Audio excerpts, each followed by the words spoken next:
Sinode GKI Tanah Papua berencana membangun stasiun pengisian bahan bakar minyak umum SPBU di Nabire.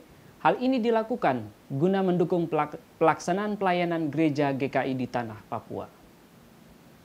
Gereja Kristen Injili di Tanah Papua GKI terus berinovasi dalam berbagai bidang guna mendukung terciptanya pelaksanaan kerja pelayanan gereja secara mandiri di Tanah Papua. Langkah-langkah strategis diterobos gereja GKI guna mewujudkan kemandirian tersebut menuju lembaga gereja yang lebih dewasa. Hal ini dilaksanakan sebagai upaya mendukung intensitas pelayanan yang semakin tinggi bagi warga jemaat GKI di tengah lajunya perkembangan situasi yang semakin modern saat ini. Ketua Badan Kerja Sinode GKI di Tanah Papua, Pendeta Andrikus Mofu, mengatakan gereja GKI memiliki potensi-potensi yang dapat dikelola guna menunjang pekerjaan pelayanan secara mandiri.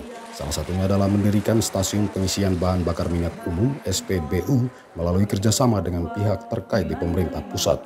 Salah satu SPBU ini telah dibangun dan diresmikan penggunaannya di Skou, Distrik Muara Tami, Jayapura, Papua. Kita sekarang tentu memperhatikan dan juga melihat kebutuhan gereja yang semakin hari semakin besar tentu dengan kebutuhan dana yang tidak sedikit.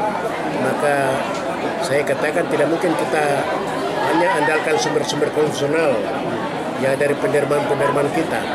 Tetapi sudah waktunya kita harus menggerakkan sumber-sumber konvensional. GKI kita punya potensi banyak. Nah, karena ini bagi saya ini penting.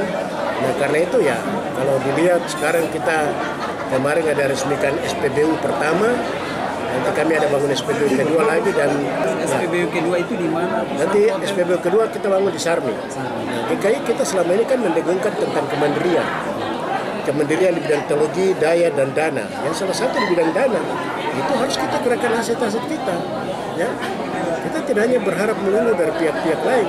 Selama ini kan kita berharap dari pemerintah, dari mitra-mitra luar negeri, tapi kita tidak berpikir tentang potensi kita. Hari ini ketika kita gerakan dan hasilnya sudah kita lihat di depan, saya pikir ini sudah mengarah kita ke kemandirian.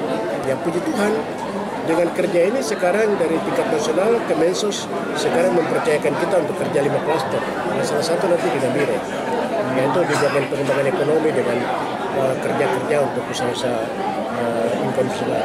Sarifudin seputar Nabire.